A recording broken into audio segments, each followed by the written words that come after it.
우리 17장까지 이 에브라임과 또 므낫세의 그 땅 분배가 사실 다 이루어졌습니다. 그 전에 유다 지파의 땅 분배가 또 이렇게 되었고요. 이제 남은 그 7지파. 근데 7지파가 이 땅 분배가 아직 안 되었다라고 오늘 말씀하고 있습니다. 그래서 이 땅을 완전히 다 이스라엘이 연합하여서 정복을 하고 난 다음에 이제 동시에 똑같이 나눠준 것이 아니라고 하는 것이죠. 시간이 걸렸다고 하는 것입니다. 그래서 유다 지파와 또 이 므낫세 또 에브라임 지파에게 나눠주고 난 다음에 한 거진 7년 정도가 흘렀을 것이다. 우리가 추정할 수가 있을 것입니다. 그래서 이 7년 동안의 이 전쟁으로 인하여서 사실 많이 또 지쳐 있을 것이다 라고 하는 예상을 우리가 할 수 있습니다. 그리고 이 남은 7지파들의 생각 가운데에서 아니 유다 지파하고 또 므낫세 반 지파 그리고 또 에브라임 지파에게 이 땅을 또 넓은 땅을 나눠주고 난 다음에 아니 우리에게도 왜 땅을 안 나눠줄까라고 하는 그런 마음에 또 불평과 또 이 불만족이 그것을 마음과 또 생각 속에 있지 않았을까라고 하는 여러 가지 생각이 들게 됩니다.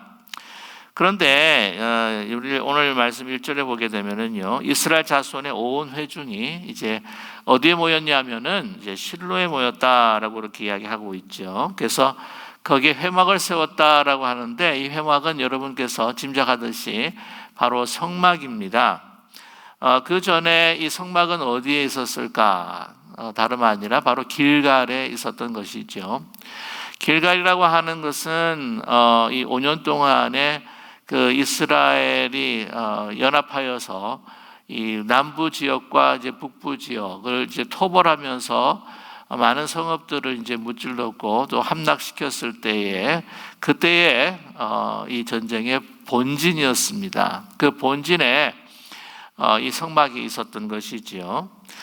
길갈이라고 하는 것은 또한 그러한 모든 승리를 통해서 우리 애굽에 있었던 모든 수치와 모든 마음의 굴레들이 다 굴러 나가버렸다라고 하는 그러한 의미. 그래서 거기에 하나님께서 이스라엘 백성들을 또 새롭게 하시고 또 소위 영어로 말하면 이제 빈디케이션 하셨다라고 이렇게 말할 수가 있는데요. 이제 거기가 바로 이제 길갈이었습니다. 거기에 회막과 소위 성막이 서게 되었었죠.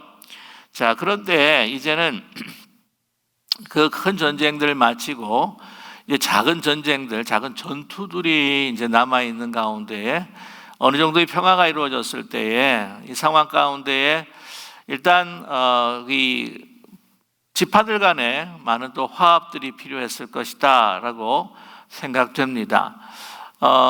말씀드렸다시피 그 유다 지파와 또한 그 므낫세 반 지파, 에브라임 지파에게 땅이 이제 주어진 가운데에 땅을 분배받지 못한 또 7지파들의 또 마음속에 있는 어떤 그런 불안한 마음, 들끓는 마음들을 이제는 좀 더 완전히 또 화합시키기 위하여서 이 길갈에서 이제 실로로 이 성막을 옮기게 된다고 하는 것이죠. 큰 전투에 이겼습니다. 작은 전투에 이기기 위해서 더 마음들을 더 다스려야 할 필요가 있고 이스라엘 전체의 또 화합과 화목 또 이제 완전한 전쟁 상태가 아닌 어느 정도의 그 평안과 또한 평온의 시대를 이제 시작을 했기 때문에 이제는 좀 더 영적으로 다져야 할 것이다 라고 하는 판단이 섰다고 하는 것이죠. 그래서 이제 실로로 이 회막을 옮기게 됩니다. 이 실로라고 하는 말은 이 샬롬이라고 하는 말과는 조금 틀린 말이긴 하지만 그러나 의미상으로는 매우 비슷합니다. 샬롬이라고 하는 것은 평화라고 이렇게 이야기할 수 있는데 이 실로라고 하는 것은 안정 또 안녕이라고 하는 그러한 뜻을 가지고 있습니다. 그래서 이제 이 실로의 그 성막을 옮기고 난 다음에 그 다음부터 계속해서 성막이 그곳에 존재했었던 것이죠. 어느 때까지냐면은 사무엘 시대 때, 사사요 또한 선지자라고 이야기할 수 있는 사무엘 시대 때까지 실로에 거기에 머물게 되었습니다. 자, 오늘 말씀 가운데에 온 회중이 실로에 모였다고 하죠. 회막을 세웠습니다. 그래서 이제 새로운 그 이스라엘 역사의 이제 뉴 챕터, 새로운 이제 장이다라고 이렇게 말할 수가 있습니다. 그래서 그러한 새로운 장이 열렸을 때 우리가 제일 먼저 점검해야 되고 다시 우리가 굳건하게 해야 될 것은 무엇인가? 다름 아니라 여호와 하나님과 우리의 관계가 필요하다고 하는 사실이죠. 우리가 매년 새해를 시작할 때마다 우리 신년 특별 새벽 기도회를 하게 됩니다. 이번도 우리가 함께 대면하면서 예배를 드리지 못하겠지만, 기도회를 올려드리지 못하겠지만, 우리 2021년도 시작하면서 또 신년 특별 새벽 기도회를 또 온라인으로 진행하게 될 것입니다. 뭐든지 새롭게 할 때에 우리가 이 회막을, 하나님의 그 제단을 쌓아야 한다고 하는 것이죠. 우리 어떤 사업을 시작할 때도 하나님 앞에 또한 그 시작을 위해서, 그 경영을 위해서 또 하나님 앞에 예배를 드려야 되고, 우리에게 새롭게 처소를 주셔도 또한 그것을, 우리 처소를 하나님 앞에 드리기를 원합니다 라고 하는 마음으로 또 우리가 예배를 드려야 되고, 뭐든지 새롭게 시작할 때마다 우리가 잊지 말아야 할 것은 바로 하나님 앞에 드리는 우리의 마음, 그리고 기도의 제단, 예배의 제단이라고 하는 것이지요. 그래서 그 땅이 이미 정복이 되었기 때문에 또 그곳에 이제 실로로 회막을 옮기게 됩니다. 잠깐 여러분의 도움을 위해서 지도를 잠깐 보시게 되면은요, 저게 큰 실로라고 해서 동그란 붉은 그 동그라미를 여러분께서 볼 수 있을 것입니다. 그래서 쭉 이게 붉은 줄로 이제 되었는데, 거기가 사실은 에브라임 지역의 실로입니다. 길갈은 이 사해 조금 바로 위에 북쪽, 그 다음에 요단강 그 서편에 있는데요. 거기서부터 이제 에브라임 지역으로, 그곳이 이제 이스라엘 이 유다 아래쪽의 유다뿐만이 아니라 나중에 분배받을 다른 그 지파들에 있어서의 이 중간 지점이라고 말씀드릴 수가 있는 것이죠.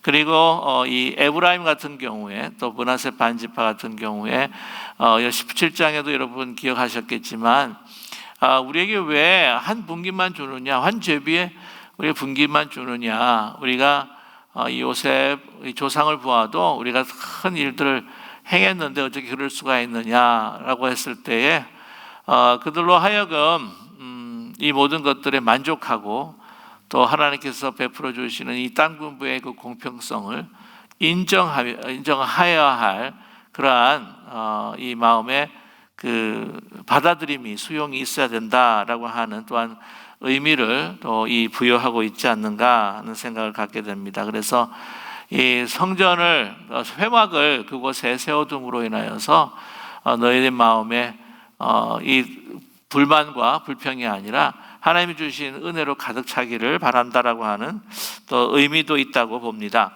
아무튼 자, 그래서 2절의 말씀을 보게 되면은 기업 분배를 받지 못한 아직도 7 지파가 남아 있다라고 그렇게 이야기하죠. 이제 어떻게 할 것인가? 여호수아가 3절에 이릅니다. 이스라엘 자손에게 이르되 너희가 너희 조상의 하나님 여호와께서 너희에게 주신 땅을 점령하러 가기를 어느 때까지 지체하겠느냐? 지체한다고 하는 것이죠. 이 지체한다고 하는 것에 그 마음의 그 동기는 이제 게을러졌다, 나태해졌다, 피곤해졌다라고 하는 의미를 지니고 있습니다. 그래서 왜 이렇게 더디하느냐라고 하는 것이죠. 우리 학생들 같은 경우에 보게 되면은 공부를 이렇게 안 하고 뭐 이 일 하다가 저 일 하다가 또 하는 거 보게 되면은 이제 물론 공부하기가 싫다. 근데 공부하기 싫은 것은 뭐냐면 아예 우리가 공부를 해봤자 뭐 또 성적을 올릴 수가 있겠는가? 또 공부해봐야 내가 무슨 더 큰 일들을 또 도모하겠는가라고 하는 생각들을 또 가질 때가 있다고 하는 것이죠. 그들은 아마 생각했을 것입니다. 이미 유다 지파, 그도 므낫세 반 지파와 또한 에브라임 지파들이 이렇게 큰 땅을 이제 가졌는데 우리에게 남은 땅이 뭐 별로 없는데 그 땅을 취해서 뭐 할 거냐? 비옥하고 좋은 땅들은 다 그들이 가졌는데 우리에게 남은 땅은 또 뭐냐라고 이렇게 불평할 수 있다고 하는 것이죠. 그런 그 영어 속담의 이야기 가운데 남의 집 그 마당에 그 그라스가 더 푸르러 보인다. 그러니까 한국 속담에는 남의 떡이 더 커 보인다라고 하는 표현이 있습니다. 물론 에브라임 지파와 므낫세 반 지파가 큰 영토를 가졌죠. 유다도 많이 큰 영토를 가졌습니다. 그래서 이제 유다 지역에 보면은 이제 시므온의 땅이 좀 시므온을 위한 땅이 이제 주어지지 않습니까? 그러나 하나님께서 주시는 그 땅, 약속한 땅, 그것에 대해서 바라보면서 이제 불평을 했을 것입니다. 또 지쳐 있습니다. 오랜 전쟁 동안에 좀 쉬엄쉬엄 하자. 뭐 그런다고 해가지고 뭐 이제 우리가 그 땅을 또 차지 않을 것도 아니고 좀 쉬면 좋겠다. 쉬엄쉬엄 하자. 그리고 또 이제 그런 생각들을 하고 살아가게 되다 보면은요, 거기에 있었던 그 주민들과 이제 교통과 교제를 시작하게 된다고 하는 것이죠. 그러니까 교통하고 교제를 해보게 되면은요, 뭐 그 사람 뭐 나쁜 것도 많지만 그래도 좋은 것도 있더라라고 하면서 이제 타협하고 또한 융합해 줄 수 있는 실수를 이제 범하게 되는데 그것을 깨닫지 못하고 이제 이 땅 정복하기를 지체하고 있다고 하는 사실이 있죠. 저와 여러분, 이 하나님께서 이스라엘 백성들에게 지체하지 말고 그 땅을 빨리 정복을 해서 분배를 하라라고 하는 것은 이 땅을 통해서 그들을 이스라엘을 축복하기를 원하십니다. 오늘 이 여호수아의 그 전쟁과 땅 분배라고 하는 것이 오늘날에 있어서 우리가 이 말씀을 대할 때 영적으로 우리가 해석해야 되고 또 받아야 할 필요가 있다고 하는 것이죠. 우리에 있어서 삶의 영적인 그 부분들을 우리가 빨리빨리 우리가 죄로 물들었던 우리 삶의 부분들, 내 마음에 있는 여러 가지 어떤 그 심령의 그 부분들, 내가 잘 고치지 못하고 있는 습관들, 이런 부분들을 빨리빨리 이제 지체하지 말고 기다리지 말고 정복을 해야 할 필요가 있다고 하는 것을 우리에게 말씀해 주고 있습니다. 그렇지 않고는 계속해서 고질화될 수 있다는 것이죠. 이 이스라엘 백성들에게 그 땅 분배를 해서 그곳에서 살고 그 다른 이방 민족을 갖다가 진멸하고 다 이렇게 내쫓으라고 하는 것은 그 땅을 온전한 하나님의 땅으로도 선포하며 그 땅에 하나님의 통치 가운데에 살아가라고 하는 것이지요. 그러한 온전한 하나님의 통치 가운데 살아갈 때에 정말 진정한 인생, 진정한 하나님의 복을 누릴 수 있기 때문이라고 하는 것입니다. 여러분, 자꾸 지체하다가 이렇게 뭐 이것도 안 되고 뭐 저것도 안 되고 흐리멍텅해질 수 있는 그 땅이 뭐 하나님의 땅으로 하나님께서는 선포하셨고 또 큰 모든 전쟁을 다 승리로 이끌어 주셨는데 이 작은 전투에 미적거리다가 그 이방인들이 야금야금 다시 먹어 들어올 수 있다고 하는 것입니다. 우리의 어떤 그 죄악된 본성이나 습관들, 내가 고치지 못하는 어떤 버릇들, 어떤 그 삶의 뭐 병적인 중독은 아니지만 그러나 하나님보다 더 사랑하는 어떤 중독적 그 우리의 행위들과 그 마음의 영성들이 자꾸 우리를 이 범하고 또 우리를 더 부패시킬 수 있는, 타락시킬 수 있는 그 부분들이 너무나 많다는 것이죠. 하나님께서는 모든 우리의 삶에 있어서 부분을 하나님의 그 세계로 만들어 가기를 원하십니다. 그래서 우리가 교회 생활을 할 때는 하나님의 법을 따라, 또 우리가 사회생활을 할 때는 또 사회의 법을 따라, 뭐 이것이 아니라는 거예요. 우리가 어디에 있든지 하나님의 영광을 위해서 살아가는 것이에요.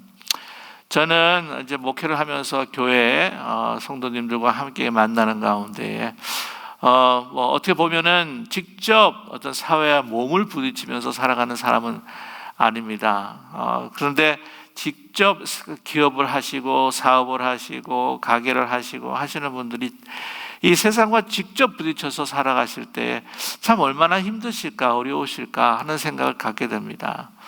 하나님의 주시는 그 우리의 영적인 원칙을 가지고 하나님의 우리의 명령을 가지고 살아간다고 하는 이 세상과 부딪혀서 살아간다고 하는 것이 결코 호락호락하고 녹록지도 않고 쉬운 것이 아닌데, 그러나 하나님께서 우리에게 요구하시는 것은 우리가 교회에 있으나 우리가 가정에 있으나 또한 우리가 사회에서 기업을 경영하든지 사업을 하든지 주신 산업을 또한 운영을 하든지 이 모든 것에 있어서 분명한 하나의 목적과 의식을 가지고 하나님의 영광을 위하여 먹으나 우리가 자나 깨나 모든 우리의 삶을 통해서 하나님의 영광을 위하여서 우리가 살아가는 그것으로 인하여서 우리의 모든 삶의 부분을 어떻게 해요? 하나님 앞에 그 영광을 돌리며 하나님의 세계를 우리 이웃에게 선포할 수 있는 우리가 되어야 할 것이다 라고 하는 것을 우리에게 말씀해 주고 있습니다. 우리 시간도 마찬가지예요. 우리 주일만 하나님의 시간이 아니에요. 월요일에서부터 토요일까지 그것이 모든 그 시간들이 하나님께 속해 있고 하나님의 뜻으로 살아야 한다고 하는 것이 바로 그 이유 때문에 주일을 우리가 거룩하게 지키고 하나님을 먼저 기억하고 난 다음에 하나님의 주시는 성령을 통해서 주시는 힘을 얻어서 우리가 일주일을 살아 나간다는 것이죠. 저와 여러분, 우리의 모든 공간과 시간, 우리의 모든 삶의 영역에 있어서 이렇게 하나님의 뜻을 따라서 정말 지체하지 않고 최선을 다하여서 거룩한 우리가 부담감, 신앙의 부담감을 가지고 이 세상에 우리의 삶의 모든 것을 하나님의 세계로 선포할 수 있는 우리 모두가 되기를 간절히 소망합니다. 오늘 또 계속해서 말씀해 주고 있습니다. 4절 말씀에 너희는 각 지파에 세 사람을 선정하라 라고 이렇게 이야기를 하고 있죠. 그래서 남은 7지파들에게 2사람이 아니라 이제 3사람을 보내게 됩니다. 왜 3사람을 이제 보낼까라고 하는 이제 생각을 해보게 되는데, 지난번에 이제 2사람입니다. 근데 이제 3사람이라고 한다고 하면은 이제 3사람이 볼 때 이게 회의할 때에 이제 홀수로 많이 하는 경우가 있다고 그러죠. 그래서 이제 결정을 할 때에 이제 홀수가 됐을 때에 결론을 내릴 수가 있다라고 하는 것이죠. 이 2사람이 이제 옥신각신하다 보면 결론을 못 내릴 것 같으니까 아마 1사람을 더 붙여서 보내지 않았을까. 또 2사람이 보는 것보다 3사람이 봤을 때 하나님께서 보여주시는 것을 더 많이 볼 수 있지 않을까. 물론 그 마음속에 어떤 믿음을 가지고 있는가가 또한 중요하겠지요. 아무튼 3사람을 보내게 됩니다. 그래서 여호수아가 말씀하죠. 그 땅을 두루 다니며 그들의 기업을 따라 그 땅을 그려가지고 내게로 돌아올 것이라 라고 이렇게 명령하고 있습니다. 그 명령을 또 다시 하고 있죠. 6절의 말씀을 보게 되면 그 땅 7부분을 그려서 이곳에 내게로 가져오라. 그러면 내가 여기서 너희를 위하여 우리 하나님 여호와 앞에서 제비를 뽑으리라 라고 말씀하고 있습니다. 가서 그 땅을 보라고 하는 것이죠. 하나님께서 너희들에게 주신 그 땅을 너희들이 보고 그 다음에 다 그려서 이제 와가지고는 그 제비 뽑기를 하자라고 이야기하고 있습니다. 그 가데스 바네아에서 모세도 12지파에서 2사람을 뽑아서 이제 가나안 땅을 정탐하게 하고, 여호수아 같은 경우에도 이 요단강을 건너기 전에 먼저 그 땅을 또 탐사하는 그런 사건들이 있었습니다. 지금도 마찬가지로 이제 그 땅을 보게 하는 것이죠. 그리고 그 땅을 그리라라고 이렇게 이야기하고 있습니다. 맞으면 하나님께 주시는 그들에게 주시는 그 비전을 그려보아라라고 하는 것이 아니겠습니까? 그냥 앉아서 이렇다 저렇다 유다와 또한 유다 지파와 또 므낫세 반지파와 에브라임 지파가 지닌 그 땅보다도 우리가 못하다 하면서 그렇게 불평하고 불만만 하는 것이 아니라 한번 직접 가서 보아라 라고 이렇게 하나님께서 여호수아를 통해서 말씀하셨습니다. 이렇게 그 땅을 직접 본다고 하는 것이 참 중요하죠. 물론 마음속에서 이미 가지고 있는 그 마음이 소위 마인셋이 되어가지고는 그 땅을 바라볼 수도 있겠지만, 그러나 하나님께서 이미 주셨다고 하는 그 땅을 이제는 바라봤을 때에 여러 가지 그들이 보면서 하나님께서 주신 우리의 귀한 기업이구나 라고 하는 것을 체험할 수 있게 되었을 것입니다. 그래서 그 땅을 이제 보게 되면은요, 더 많이 또 기도하게 되고 그 땅을 또 마음에 품게 되고 하는 그러한 역사가 우리에게 일어나는 것이죠. 비슷한 그 이유로 저희들이 이제 단기 선교를 이제 가게 됩니다. 그 땅을 보지 아니하고 기도하는 것보다 그 땅을 보았을 때에 우리의 기도가 더욱더 구체적이 될 수 있다고 하는 것이죠. 이미 단기 선교의 경험을 하셨던 분들 가운데는 그 땅을 봤을 때에 그 사람들의 얼굴을 보고 하나님께서 주신 그 성령이 역사하는 그 비전의 땅을 봤을 때에 그 땅에서 살고 있는 그 분들의 그 얼굴을 마음속에 그리면서 그 만남의 시간들을 또 그리면서 우리가 기도하고 또한 그 땅을 향하여서 하나님 나라가 되기를 선포하는 그러한 우리의 마음을 가질 수 있게 된다고 하는 것입니다. 자, 그래서 그 땅에 가서 보고 하나님 비전의 땅을 그려라. 이 굉장히 중요한 것이죠.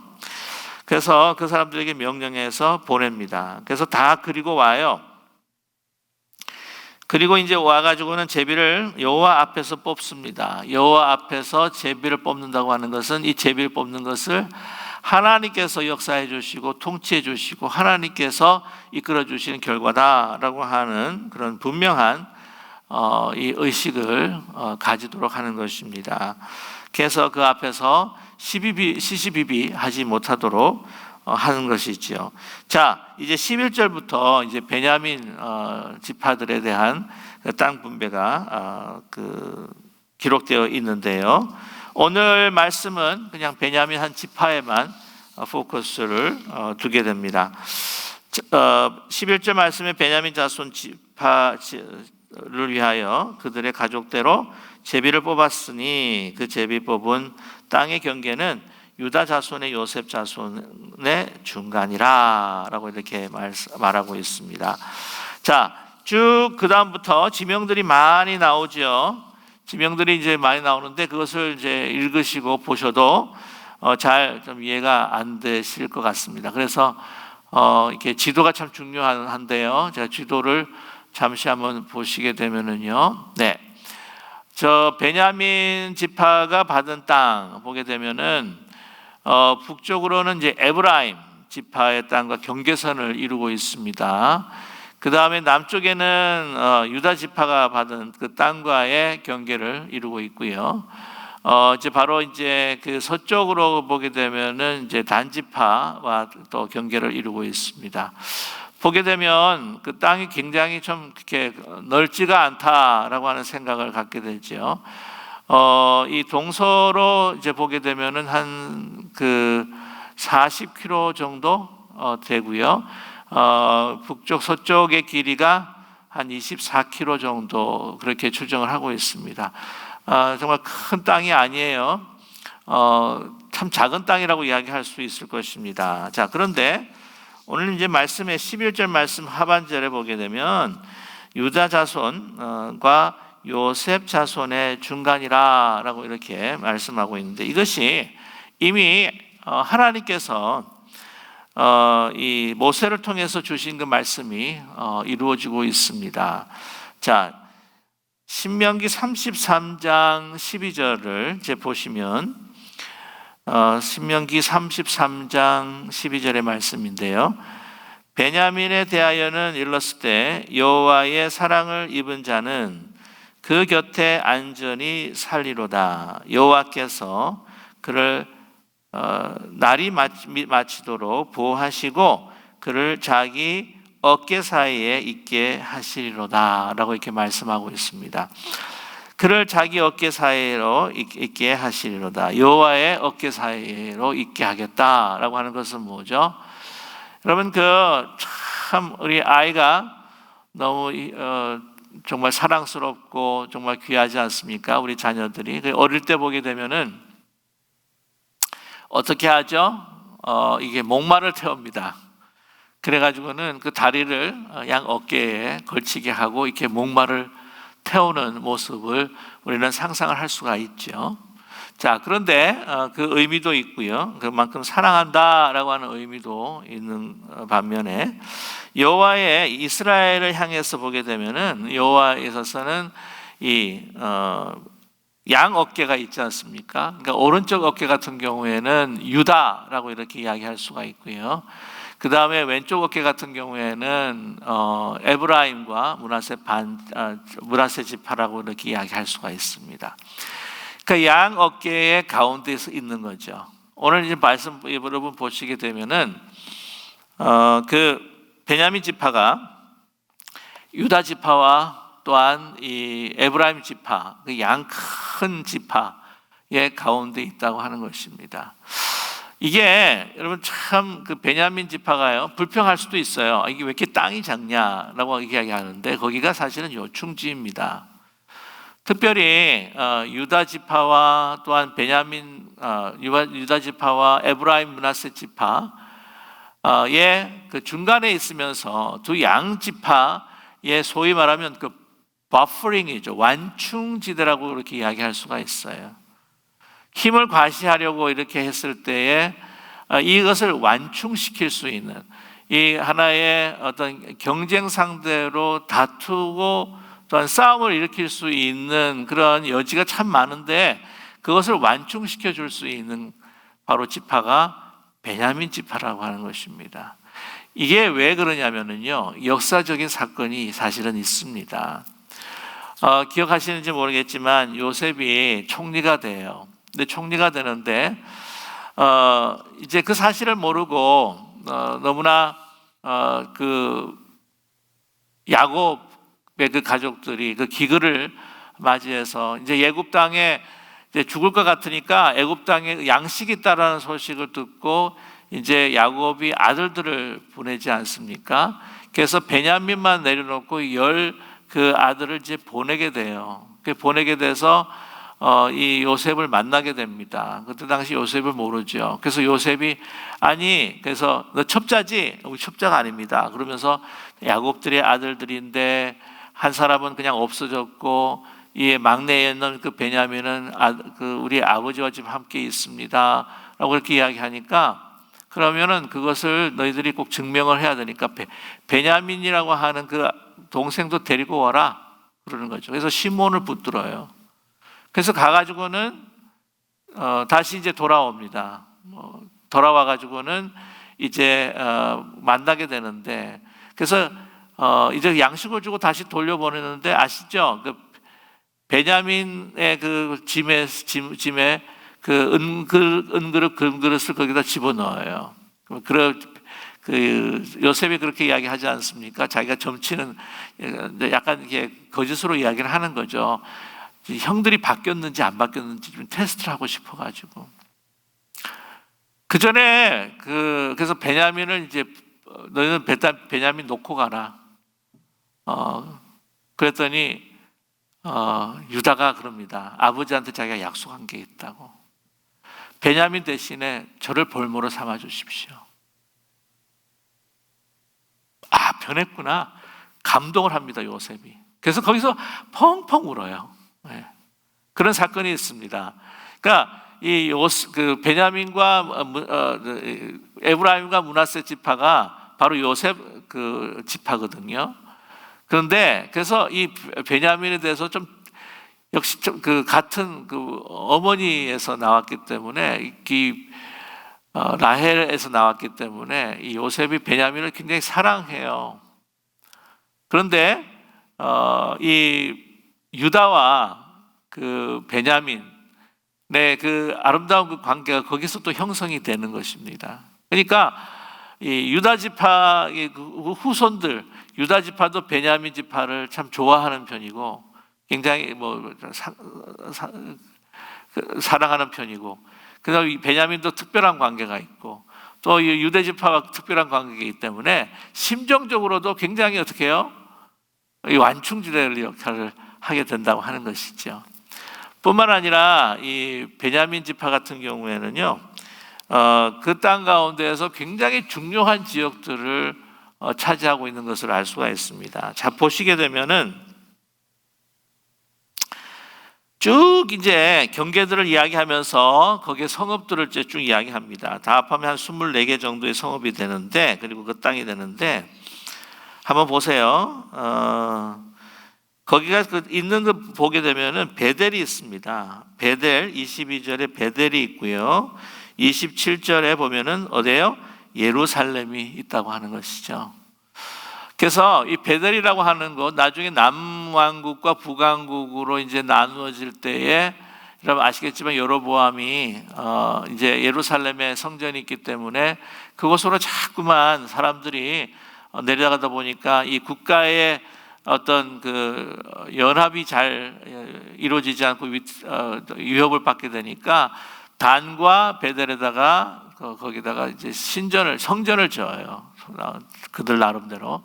물론 거기에다 이제 금송아지를 놓기 때문에 그것이 큰 문제가 되는데, 베델이라고 하는 거, 야곱의 하나님이 만났던, 야곱이 하나님 만났던 것도 이제 베델입니다. 그래서 그 아주 중요한 위치를 차지하고 있죠. 예루살렘 같은 경우는 제가 더 말할 나위가 없습니다. 그만큼 이 이스라엘 사람들에게는 너무나도 심정적으로 그 마음에, 그리고 그 영혼에, 그들의 신앙생활에 있어서 너무나도 중요한 그 소중한 그 성지가 되는 예루살렘, 그리고 베델, 그 땅을 차지했다고 하는 것이죠. 여러분, 우리가 땅이 넓다라고 하는 거, 그거 양보다도 우리의 삶이라고 하는 것도요, 이 삶의 그 질, 그 신앙의 질, 그것이 얼마나 소중한가 하는 것을 또 우리에게 말씀해 주고 있는 사실입니다. 저와 여러분, 하나님께서 이렇게 작지만 더 질적으로 퀄리티로 이 베냐민 지파를 축복해 주셨다고 하는 것을 우리는 기억해야 할 것입니다. 저와 여러분, 우리가 양적으로 아무리 우리에게 하나님께서 축복을 많이 해주시는 것, 그거 얼마나 감사합니까? 그러나 신앙적으로, 영적으로 하나님과 교제하면서 아무리 좀 작은 땅이라 할지라도, 우리가 세상적으로 봤을 때는 그게 작은 축복이라 할지라도 그 가운데서 하나님의 말씀을 따르면서 온전히 주님을 섬기고 정말 그 주님을 향해서 우리의 삶을 드리고 영광을 올려드리는 그러한 정말 그 보이지 않는 하나님과의 그 관계 속에서의 그 퀄리티, 그것이 우리에게는 참된 복이라고 하는 사실, 여러분 이것을 잊지 않는 우리 모두가 되기를 간절히 소망합니다. 그래서 작은 것이라도 다른 세상 사람들이 이야기했을 때에 그게 무슨 하나님의 축복일 수가 있느냐라고 할지라도 하나님과 그 가운데서 감사하며 나의 모든 그 시간과 나의 공간, 최선을 다해서 신앙의 거룩한 부담감을 가지고 한 걸음 한 걸음 주님 앞에 더 가까이 나아갈 수 있는 참으로 복된 우리 2020년도를 마무리할 뿐만 아니라 2021년도를 맞이할 수 있는 저와 여러분이 되시기를 주님의 이름으로 간절히 축원합니다.